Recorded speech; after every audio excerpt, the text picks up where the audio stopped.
Hello everyone. This lecture covers chapter 3 in our book, Marketing Metrics. This chapter is basically about profit and margins. So you should know what profit is already. Margins just basically, how much money you're making per unit. Okay. So let's jump right into it. The first thing we have to talk about is what we call unit margin, which is just this very basic formula here: selling price per unit minus cost per unit. Okay, and this is important for a lot of reasons, but it should serve as a baseline for your pricing decisions. So you find out what it costs, therefore providing you what price you need to break even, and from there you can adjust your prices upwardly accordingly. Okay, so let's assume you sell records. Okay, you're a record store, you sell records.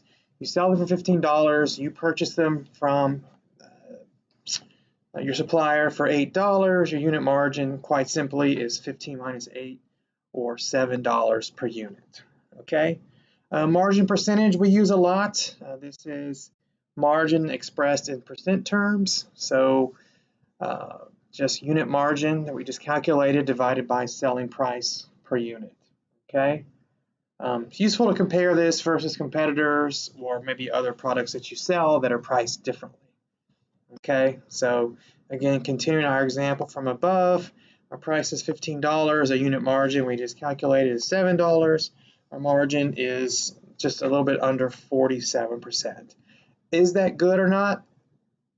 It just depends on industry's averages, what it's been in the past, lots of other factors involved in that. You can also calculate margin percentage if you have total sales revenue and total costs.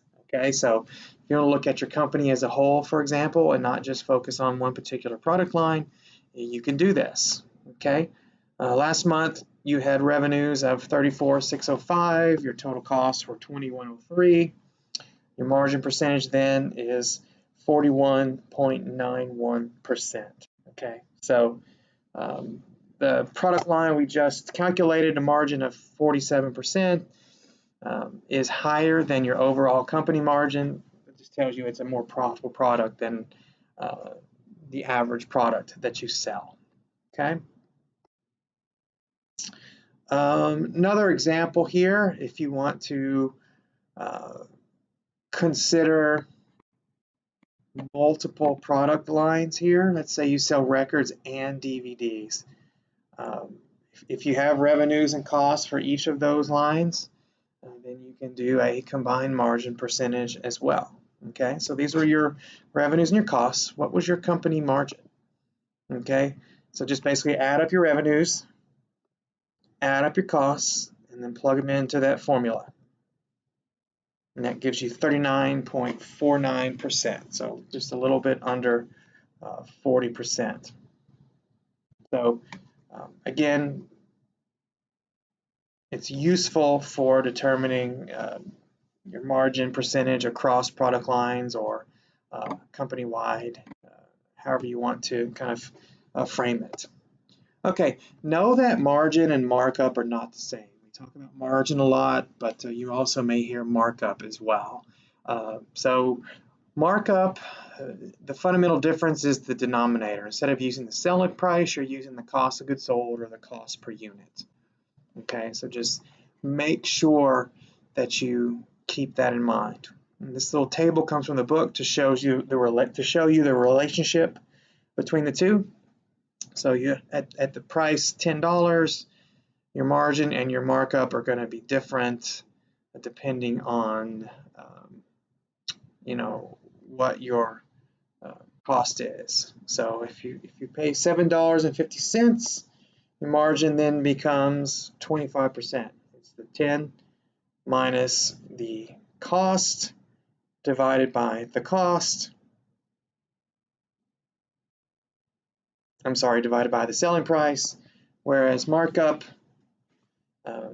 instead of dividing by the price, you divide by the cost. That's the only difference here.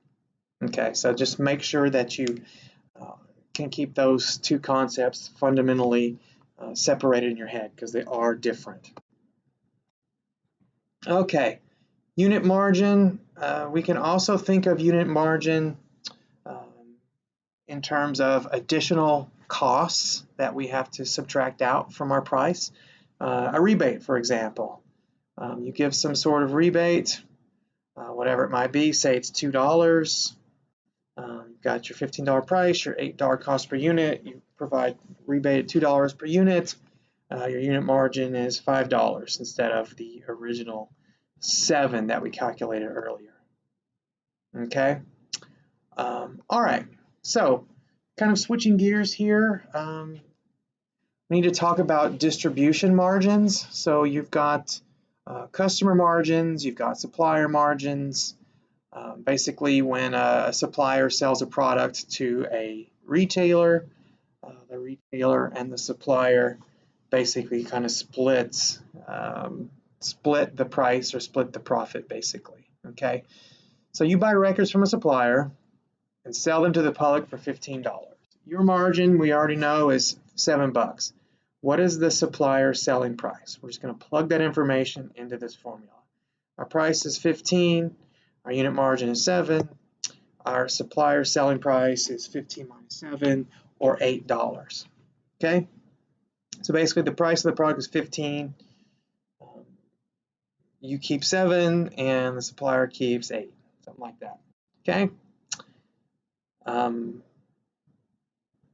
All right, kind of got ahead of myself. This slide basically just illustrates or exhibits what we talked about earlier. Okay, but know that the supplier margin and the customer margin added together always equal 100%.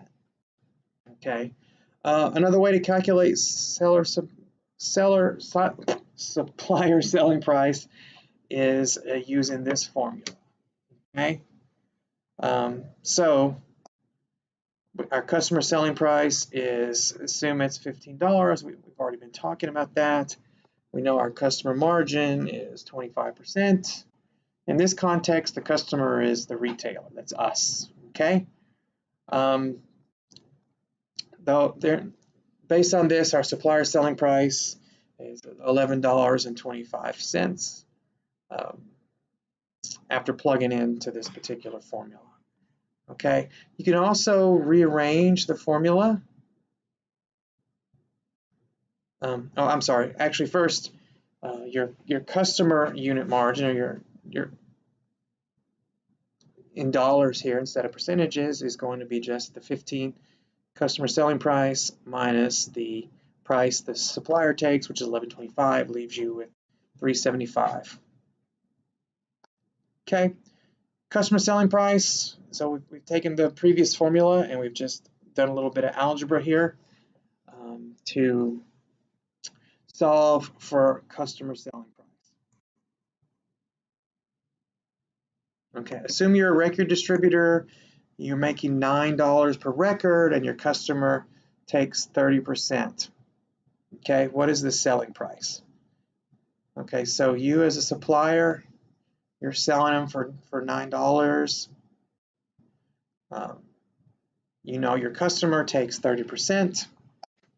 Your selling price, or the customer selling price, that is basically 9 divided by 0.7, or $12.86. So you may be asking, what in the world does the customer's selling price have to do with the price we make? And basically, supplier retailer relationships typically are specified based in this manner. We, the supplier, are going to take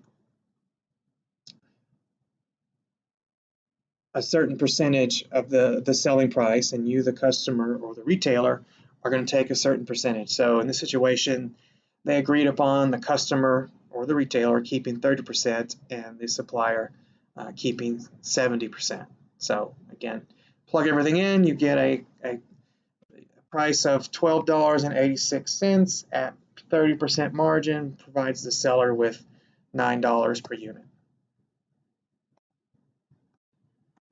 Okay, here's a little table from the book that just kind of talks about, kind of shows you kind of the trickle-down effect. If you use numerous intermediaries, and they each have the different margin percentages, you can see how kind of the price continues to kind of bid up and up and up and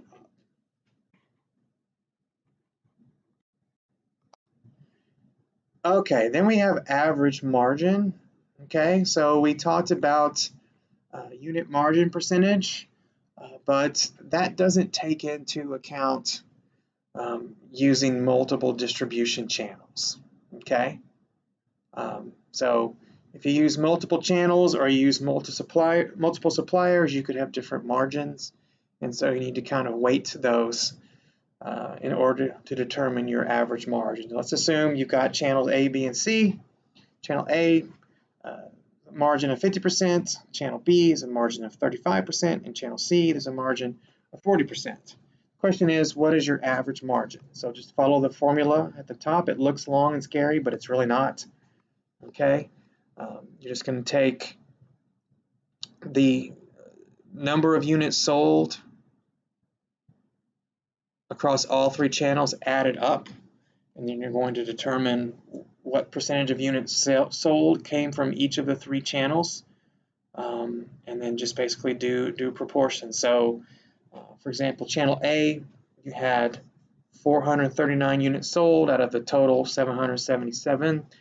You multiply that times its margin, you add to that the units sold in channel B, 104, divided by the total units sold, 777.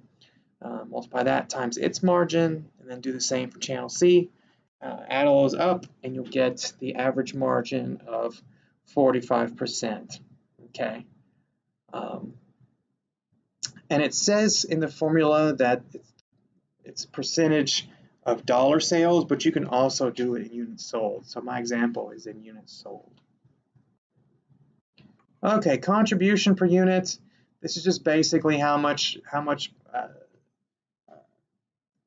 money each unit sold provides you. Okay, so selling price per unit divided by variable cost per unit.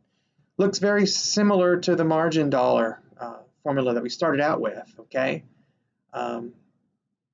so what is the difference? And really the difference is unit margin typically only involves the cost of the product itself. Contribution includes things like additional selling costs, maybe sales commissions, things like that. Okay, so again, assume you sell records for $15. Your variable cost or cost of goods sold is $8. You pay your salesperson 50 cents for each record sold. What is your contribution per unit? Here it is. Once you add in the commission, it's $6.50 per unit. Okay, contribution margin is just kind of like unit margin percentage, but it's the relationship between your contribution and your selling price. So price is 15, cost of goods sold is 8, commission is 50, contribution per unit is 650. Calculated all those on the previous slide. Our contribution margin percentage, therefore, is 6.5 over 15, or 43.33%. Break-even volume. I know you've talked about this in principles and maybe other classes, but how many units do you need to sell in order to break even on your costs? So it's just basically the relationship between fixed costs and contribution per unit. So assume your fixed cost for, we know our price is $15 per unit, our cost of goods sold is $8 per unit, we know our commission is 50 cents, we know our contribution per unit is $6.50. We also know our fixed costs are $350,000, so that the question is, what is our break-even volume? You just take fixed costs divided by contribution per unit, gives you 53,846.15 units, but you always round units up. Okay, so you will round it up to 53,847. Always, always, always round it up. Okay, break-even revenue works the same way. So basically take your break-even volume in units, multiply it by your price per unit, and that gives you total break-even revenue. So all these calculations we've already done. Multiply the break-even units times the price per unit, and that gives you a number there on the bottom of 807,705. Target volume. So maybe break it even is not that important to you. Maybe you're aiming much higher than that. So you can do what we call target volume. I know we did this in principles as well, but basically all you're going to do is going to add some sort of target profit dollar number to your fixed costs before you divide by contribution per unit. So let's assume we want to make $500,000 next year. We know our contribution per unit is $650, our fixed costs are $350,000. Our target volume in units, therefore, once we plug everything in, becomes 130,770 units sold. Okay? So 53,847 units to break even, but 130,770 in order to make a target profit of 500 grand. Target revenue then, if we want to calculate that, just take that target volume unit figure and multiply it by the price, again, like we just did for break-even revenue, and you get just under $2 million. Return on sales, okay? A little bit different. Operating profit after you've calculated out all your revenues and all your costs, you end up with your operating profit.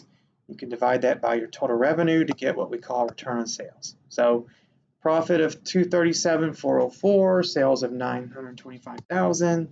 A return on sales is just over 25%. Okay. Target revenue, if we know our target return on sales, you know, it's a return on sales number we're trying to hit. We know our contribution margin percentage and our fixed costs. We can come up with a target revenue based at that return on sales target. So fixed cost $350, contribution margin 43 1/3, target return on sales is 30%. We know in order to hit that goal, we have to basically bring in revenue of $2,626,656.40.